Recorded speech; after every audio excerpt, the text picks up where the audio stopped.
नमस्कार, मैं हूं नेहा सिंह और आप देख रहे हैं पीपल भारत। पीपल भारत में आज हम बात करेंगे फर्टिलाइज़र्स की, खाद की। जी हाँ, जब किसान खेती करता है, किसी भी चीज़ की करता है, तो उसे फर्टिलाइज़र्स की ज़रूरत पड़ती है।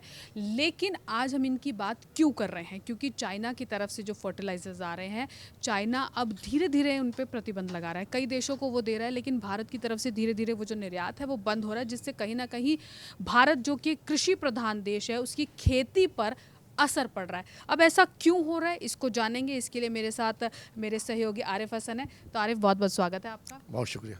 आरिफ, सबसे पहला सवाल ये कि आप जब हमें दे रहे थे, इतने समय से फर्टिलाइजर्स दे रहे थे, और अब अगर अचानक से बंद हो जाती हैं चीज़ें, तो हम पर कितना इम्पैक्ट पड़ेगा? पहले इम्पैक्ट की बात करेंगे। यकीनी तौर पर जैसे कि आपने कहा कि भारत कृषि प्रधान देश है, तो हमारे इससे किसान परेशान होंगे, फसल जो है हमारी वो ख़राब होगी, उस पर असर पड़ेगा, महंगाई पड़ेगी और यकीनी तौर पर जो रोज़गार का सवाल है वो भी कहीं ना कहीं पैदा होगा। जब हमारी फसल मुतासिर होगी, जबकि इस साल जो है हमारा मानसून बहुत अच्छा है, जो एक अनुमान के मुताबिक जो नॉर्मल मानसून होता है उससे अच्छा रहा। बता रहे हैं 120% ज़्यादा बारिश होगी। हाँ, बारिश जब ज़्यादा होगी तो इस वक्त हमारे यहाँ पैदावार भी ज़्यादा होने की उम्मीद थी और हमें जो महंगाई थी वो भी कम होने की उम्मीद थी। हमारी जो चीज़ें जो इस वक्त जो चीज़ों की पैदावार थी वो बढ़ती, लेकिन चाइना ने वो चीज़ें रोक दी।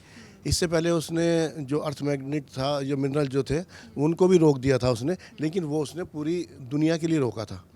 लेकिन उन लोगों से तो बात कर रहा है, लेकिन हमारे लिए जो सबसे बड़ी परेशानी की बात हुई है वो ये बात हुई है कि इंडिया के अंदर वो सबको फर्टिलाइज़र्स दे रहा है, लेकिन हमें नहीं दे रहा फर्टिलाइज़र, जबकि हमारा जो 80% फर्टिलाइज़र्स है वो चाइना से ही आता है। और ये फर्टिलाइज़र है हमारे, ये वो वाले फर्टिलाइज़र है जो कि फलों के अंदर या और सब्जियां उगाने में, उनकी पैदावार को बढ़ाने में, इस तरह से उसके अंदर ये काम आते हैं। तो उस वक्त से हमारी सेहत के ऊपर या हमारी जो फसल है उसके ऊपर, व्यापार के ऊपर, फसल के ऊपर, निर्यात के ऊपर, क्योंकि अगर हम फसलें बेचेंगे नहीं बाहर के देशों में, तो फिर एक पैसा कैसे आएगा? हर चीज़ पे असर हर पड़ेगा। चीज़ का असर पड़ेगा। सबसे बड़ी बात है, जैसे आपने खुद ही कहा पहले अपनी ओपनिंग रिमार्क्स में, कि इंडिया जो है कृषि प्रधान देश है, तो जाहिर सी बात है उससे हमारी अर्थव्यवस्था पर, तमाम तर चीज़ों पर उससे हमारे फ़र्क पड़ेगा। अब इसके अंदर जो आपका एक सवाल पैदा होता है, चीन इतना नाराज़ क्यों है? हमसे क्यों नाराज़ है? इसके अंदर चीन हमारा पड़ोसी होने के बावजूद चीन हमसे नाराज़ है। खैर, रिश्ते तो हमारे चाइना से हमेशा से ही कुछ तल्ख रहे हैं। चाहे गलवान घाटी की बात करें, उस वक्त भी कुछ पीछे जाएँ, कुछ आगे जाएँ, जहाँ मर्ज़ी चले जाएँ, टेप को जितना मर्ज़ी आगे पीछे घुमा लें, रिश्ते हमारे चीन से थोड़े तनावपूर्ण रहे हैं हमेशा। ऐसा कभी नहीं हुआ कि हिंदी-चीनी भाई-भाई वाली फीलिंग कभी एक्चुअली आई नहीं। वो तो सन 62 के बाद से जो ख़त्म हुई थी उसके बाद से, लेकिन उसके बाद से जो हमारा था, चाइना का ट्रेड हमारे साथ इतना नहीं बढ़ा था जितना हमारा बढ़ रहा था। पीछे गवर्नमेंट ने रोक भी लगाई थी, टिकटॉक पर रोक लगा दी और चीज़ों पर रोक लगा दी, लेकिन पबजी, बच्चों का फ़ेवरेट गेम पबजी। उस पर रोक लगा दी, लेकिन उन चीज़ों से कोई फ़र्क नहीं पड़ा। हमारी इस प्रॉब्लम क्या है? हमारी प्रॉब्लम ये है कि हम इंडिपेंडेंट या आत्मनिर्भर नहीं हो पाए हैं। हमारी जो प्रॉब्लम ये है, हमने इतनी चीज़ें खड़ी की, startup India, stand up India, ये जो हमारे थे जो सिर्फ इन नारों की हद तक रहेगा, इन पर वर्क नहीं हुआ है बिल्कुल भी। अगर आप एक बात जैसे बोल रहे हो, उससे एक चीज़ और मेरे दिमाग में आ रही है। आप बायकॉट चाइना करते हैं, लेकिन 80% आप फर्टिलाइज़र चाइना से ले रहे हैं। तो ये तो आम लोगों को पता ही नहीं है कि हम 80% चाइना पे डिपेंड है अपनी खेती के लिए, कृषि प्रधान देश होते हुए। तो कहाँ बायकॉट चाइना? ये भी एक सवाल है। बाइकआउट वो सिर्फ दिखाने की हद तक है, आप कर ही नहीं सकते उसका बाइकआउट। जब मैं अभी बताया, जब इन चीज़ों के लिए, फर्टिलाइज़र जैसी चीज़ के लिए 80% डिपेंड हम उनके ऊपर है, तो कैसे? फिर दूसरी हमारी फॉरेन पॉलिसी, जो मैं बार बार कहता हूँ, हमारी फॉरेन पॉलिसी हमें देखिए कुछ भी करके चाइना के ऊपर जो हमारी डिपेंडेंसी, एक तो ख़त्म करना होगा, दूसरी बात ही हमें चाइना से अपने रिश्ते सुधारने तो होंगे ही होंगे कैसे ना कैसे करके। लेकिन अब ये भी नहीं कि आप बिल्कुल ये, लेकिन जो होता क्या है देखिए, जैसे कल भी मैंने बात की थी, चाइना और अमेरिका, ट्रेड बहुत बड़ा है उनका, लेकिन चाइना किसी गलत पॉलिसी को उनकी अपनाता नहीं है, फ़ौरन टोकता है। टैरिफ वार वो जीत गया ऐसी उसमें। उस वक्त भी हमारे पास एक मौका था टैरिफ वार के अंदर कि हम अपने आप को खड़ा करते, उस वक्त भी खड़ा नहीं कर पाए। एक हो सकता है ये खींच हो कि इंडिया उस वक्त एक मौका तलाश कर रहा था, एक वो भी हो सकता। और एक और जो सबसे बड़ी बात जो अभी बात है हमारी फॉरेन पॉलिसी की, ये है कि हमने बार बार अपने आप को वेस्ट प्रो दिखाया चाइना के अगेंस्ट के अंदर। जब भी कभी चाइना का मसला आया, जैसे हम कल शंघाई कॉरपोरेशन की बात करते, इतना बड़ा मामला हो गया पहलगाम का, 26 लोगों को उनकी धर्म मालूम करके उनको मारा गया, और वो शंघाई कॉरपोरेशन में शामिल ही नहीं है। क्यों नहीं हो पा रहा? क्या वजह है? क्यों आप कहीं भी चाइना देखिए, ऐसा नहीं हो सकता कि एक कोई भी बात हो तो या पूरे के पूरे दो कंट्रीज किसी एक ही उस पर दोनों की एक ही सेम पॉलिसी हो। सेम पॉलिसी नहीं होती। किसी जगह पर मैं आपसे इत्तेफाक करूँगा, किसी जगह पर मुझे आपके साथ में मैं अलग हो जाऊँगा उस जगह पर। लेकिन आप कहीं तो आप तो 100% अलग, आप तो जो चाइना को दिखा रहे हैं वही दिखा रहे हैं कि हम आपके अगेंस्ट ही हैं। हमेशा आप वेस्ट के साथ खड़ा नज़र आते हैं, चाइना के साथ नहीं खड़ा नज़र आते। जैसे कल हमने एग्जाम्पल दिया था कि उसका जो शंघाई कॉर्पोरेशन वाले के उसके अंदर जो उससे पहले ईरान के ऊपर हमने एग्जांपल दिया था कि सब लोग एकदम यूनिवर्सली सब एक थे, लेकिन इंडिया एब्सेंट कर गया। आपने क्या किया, उसकी जो कॉर्पोरेशन है उसको आपने कमज़ोर किया। आपको ये खुद सोचिए। अच्छा, फिर जो दो ऑर्गेनाइजेशन है इसकी ग्लोबल साउथ कंट्रीज़ की, जैसे SCO और दूसरा ब्रिक्स, हम उनको कमज़ोर कर रहे हैं। चाइना वहाँ पे एक अहम प्लेयर है, उनका फाउंडर मेंबर है। तो आप इस चीज़ से भी वो थोड़ा सा खींच खाए हुए हैं हमसे। और दूसरी बात एक और भी है, एक सबसे अच्छी बात जो हमारे साथ ये है इस वक्त में जो चाइना ने होने से हमारे साथ किया, एक मौका भी हमारे लिए, जिसे कहते हैं ना आपदा में अवसर, आप उसको भी तलाश कर सकते हैं। वो कहते हैं ना, जैसे मैंने कहा आपदा में अवसर, ये कहते हैं कि जब कोई वक्त पड़ता है तो उस ज़रूरत की जननी जो है, उस ज़रूरत उसकी ईजाद की जननी है, ठीक है, आविष्कार की जननी कही, हाँ जननी कहा जाता। तो आप अपने आप को बढ़ाइए, जो चीज़ें आपके पॉलिसी है उनको ख़त्म कीजिए। आप वेस्ट रहिए, उसकी कोई नहीं। अभी आप एक चीज़ रहिए, क्या मौजूदा दौर के अंदर, इस वक्त के अंदर कोई किसी के साथ जा कर के, अब जैसे चाइना है, चाइना ने कश्मीर को हड़प रखा है, पाकिस्तान ने उसको दे रखा है। आप जब 370 हटा रहे थे तो होम मिनिस्टर जो है पार्लियामेंट में चिल्लाए कह रहे थे कि हमें जो चाइना के कब्जे में कश्मीर है वो भी लेना होगा। भाई ठीक है, पॉलिसी हमारी ठीक है, लेकिन कुछ चीज़ें ऐसी होती नहीं कही जाती। आप उसको बराबर ये दिखा रहे हैं कि हम आपके खिलाफ हैं। हम आपके खिलाफ हैं, आपके दुश्मन है। आपने अभी जो अकॉर्ड बनाया है इसके अंदर, उसके अंदर भी वो क्या पॉलिसी है, उसके अंदर भी चाइना के खिलाफ है। आप कौन किसके साथ बनाया?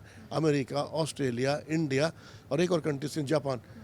आप किसके लिए बना रहे हैं?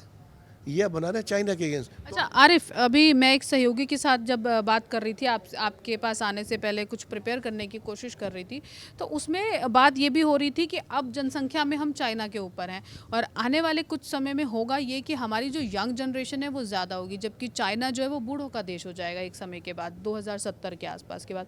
तो इस वजह से भी चाइना कहीं ना कहीं कोशिश कर रहा है कि हर जगह से हमें कंट्रोल किया जाए। क्या ये सही है या इसे एक शगुफा कहा जाए? इसे शगुफ से ज़्यादा कुछ नहीं है। हकीकत बात ये, दुनिया के अंदर इस वक्त सबसे बड़ा मैन्युफैक्चरर चाइना है।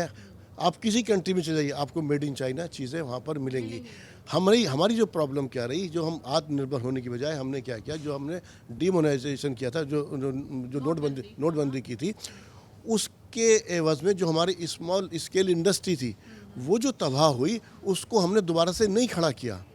आप देखिए कि हमारी जो इस वक्त जो हमने छोटे छोटे उद्योग थे, लघु उद्योग और कुटीर उद्योग, जो छोटे छोटे उद्योग थे बंद हो गए। वो सब लोग आज एक तो बेरोजगारी बढ़ी, उससे जब वो उद्योग हमारे खत्म हो गए, उसके लिए हमने कुछ किया नहीं। हमने जो जिन चीज़ें मैंने योजनाओं का जिक्र किया है, स्टार्टअप इंडिया, इन और चीज़ों का, तो उन चीज़ों पर हमने उस तरह से काम ही नहीं किया। आज हमारा ये समझ लीजिए जो टेक्सटाइल है उसके अंदर बांग्लादेश हमसे आ गया टेक्सटाइल के अंदर, बांग्लादेश जैसा कंट्री। तो हमारा जो घरेलू उद्योग है वो कहाँ है? उसके लिए आज हमारा GDP के अंदर एक बहुत बड़ा हिस्सा होना चाहिए था हमारे घरेलू उद्योग का, उसके अंदर कमी आ रही है। उसके अंदर जब मनमोहन सिंह के टाइम पे बात हो रही 17-18 की, और आज जो आंकड़े आ रहे हैं उसके अंदर 15% से भी लो जा रहे हैं उसके अंदर। ये हमारे, जबकि मोदी जी ने उसको 25% तय किया था। तो इंटरनली ये सिर्फ हमारे ज़बान की हद तक करने की बजाय उस पर हमें काम करने की बहुत सख्त ज़रूरत है। कभी कभी आरिफ ऐसा नहीं लगता कि गवर्नमेंट सिर्फ आंकड़ों का खेल खेल रही है? हमें ऐसे आंकड़े बना के दिखा दिए जाते हैं कि हम खुश हो जाते हैं। जैसे अभी कुछ दिन पहले दिल्ली में बोला गया था कि 3400 गड्ढे भर दिए गए, वो कहाँ भरे, कैसे भरे, गड्ढे भरे या क्या भरा समझ नहीं आया लोगों को। लोग कह रहे हैं सड़कें तो अभी भी वैसी हैं, छोटे छोटे पैच वर्क आपने लगा दिए। तो क्या सिर्फ आंकड़ों का खेल खेला जा रहा है लोगों के साथ? नहीं, किसी हद तक ये भी होता है, और ये इस गवर्नमेंट की बात नहीं, सभी करते हैं। लेकिन इस गवर्नमेंट में कुछ ज़्यादा हो रहा है। वहाँ पे ये होता है कि कुछ किया और कुछ इसके अंदर, मतलब आपने अगर 60% किया उसको 80 कर दिया, लेकिन आप 20 को जब 80 करते हैं ना, तो फिर दिक्कत वहाँ पर आती है। पब्लिक की आप कह रहे हैं महंगाई कम हुई या और दीगर चीज़ें, आपकी पब्लिक को वो चीज़ मिल नहीं रही, आप वो जिसे कह रहे हैं दे नहीं पा रहे हैं आप उसको। और सबसे बड़ी इस वक्त जो हमारी लिए फ़िक्र की बात है वो यही है, जो फर्टिलाइज़र वाला मसला है। ये अगर हमारे साथ नहीं सही हुआ तो ये आने वाले टाइम के अंदर हम और पीछे चले जाएंगे। तो इसलिए हम देखिए, ये नहीं कह रहे हम जब चाहे नहीं, जब हम भारत की बात कर रहे हैं तो भारत हम कहीं ना कहीं 80% हम लगातार बात कर रहे हैं कि हम खेती पे डिपेंड है, हम कृषि पे डिपेंड है, हम जितने मर्जी डेवलप हो जाएं, लेकिन आज भी हम कहीं ना कहीं खेती पे डिपेंड है। अगर फर्टिलाइज़र का इतना बड़ा हिस्सा जो हम चाइना से इम्पोर्ट कर रहे हैं अगर वो बंद हो जाए तो खेती जो हमारे छोटे किसान हैं उन पर कितना असर पड़ने वाला है? नया 2 महीने से बंद है, नहीं मिल रहा है, उसकी दिक्कत शुरू हो गई है। ये तो अब प्रॉब्लम से अभी तक तो स्टॉक था, यूज़ हो गया, लेकिन अब क्या होगा? छोटे किसानों का क्या होगा? आपने उसका सोल्यूशन निकाला ही नहीं है। आपने अभी तक चाइना से बात कर ही नहीं रहे। रीज़न समझ में नहीं आता। वेस्ट आपको धक्के मारा और अब वेस्ट के आप करीब चले जा रहे हैं। जो लोग आपको अपनाने के लिए तैयार हैं वहाँ आप जा नहीं रहे, उनके करीब जाने को आप तैयार नहीं हैं, तो आपके साथ तो ये प्रॉब्लम आएंगी ना। वेस्ट आपको लगातार बदनामी कर रहा ना। जैसे ट्रम्प को हमने देखा था, ट्रम्प ने कि 17-18 बार बोल दिया, जंग मैंने बंद कराई, और आप ट्रम्प के पास ही जा रहे हैं। वहाँ जा कर के आप अगर आप वहाँ जाके के यूएसए में जाके ट्रम्प के साथ प्रचार करेंगे, कुछ करेंगे, उस तो चाइना तो ऑब्वियसली नाराज। ट्रम्प का तो हमने इंडिया में भी बहुत प्रचार किया था, यहाँ एक कार्यक्रम हुआ था नमस्ते ट्रम्प, अगर याद हो सबको तो इन चीज़ों से चाइना खुश होगा? आपको चाइना के पास जाना, आपने तो चाइना के खिलाफ पूरा एक मास तैयार कर दिया ना। Japan, Australia, America, India. Diwali आती है तो बाइकॉट चाइना, होली आती है तो बाइकॉट चाइना। वो सिर्फ जबान की हद तक रखता, कोई बात। मोदी जी भी तो कह रहे थे कि गणेश जी छोटी आंखों वाले, ऐसा कुछ उन्होंने जिक्र किया था। ये देखिए, सिर्फ आपके इमोशन से खेलते हैं। हकीकत क्या है वो ज़मीन पर उतर के देखिए। हमारा ट्रेड लगातार बढ़ता चला जा रहा है। अब चाइना हमारा ट्रेड इस कदर आप एक तरफ इंटरनली आप कह रहे हैं कि चाइना को बंद कर दीजिए, सब कुछ बंद कर दीजिए, हर बार हर त्यौहार पे यही होता है, बायकॉट चाइना, बायकॉट चाइना, लेकिन गवर्नमेंट इंटरनली कहीं ना कहीं चाइना को ना तो बॉयकॉट कर सकती है, ना अभी तक किया गया है।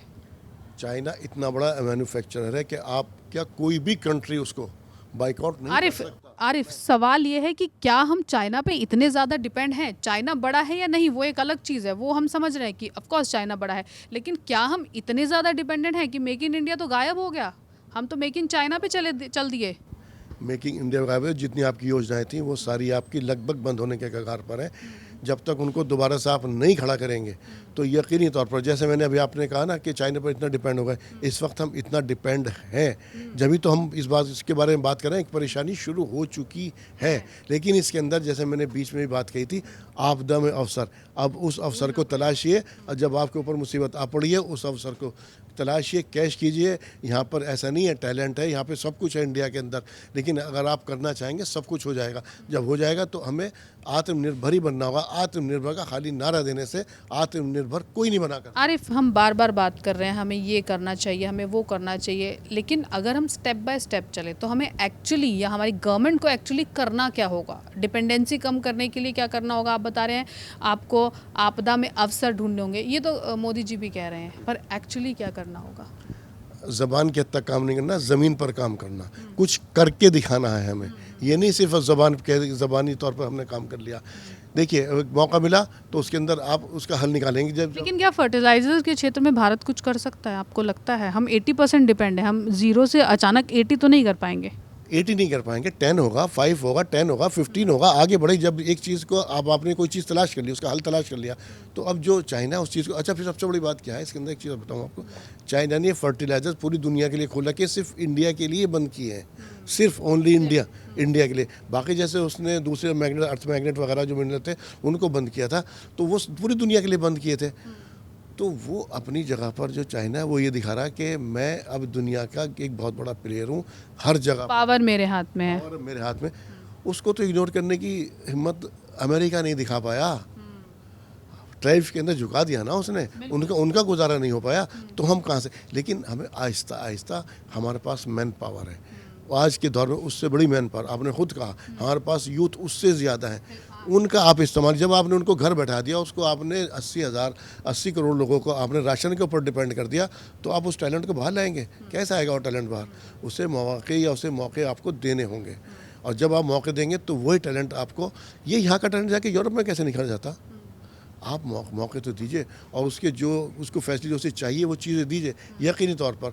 और जो आपसे पीछे गलतियाँ हुई हैं उनको सुधारने की कोशिश है। जैसे मैंने कहा, नोटबंदी एक बहुत बड़ी गलती है। उसके बाद से जो आपके लघु उद्योग हैं, जो आपके स्मॉल स्केल इंडस्ट्री है, उसको जब तक आप दोबारा से नहीं खड़ा करेंगे तो ये हालात हमारे साथ बने रहेंगे। और एक वक्त ऐसा आएगा कि फिर आप चाइना के, अभी तो आप कहते हैं चाइना बाइकआउट, चाइना बाइकआउट, ये सब चीज़ें, फिर आप खुद जा करके उसके पास खड़े होंगे कि कहीं ऐसी नौबत ना जाए कि हमारी हालत ऐसी हो जाए कि जैसे चाइना पूरी दुनिया को अपने गुलाम बनाने के उसमें है, तो हम भी उसी नहज पे आकर हो जाए। और सबसे बड़ी बात, कैसे भी करके चाइना के साथ हमारा बहुत बड़ा मार्केट है, हमारा बहुत बड़ा मार्केट है। और मार्केट है, ये हमारी जो पॉपुलेशन है, इसको आप कैच कीजिए ना।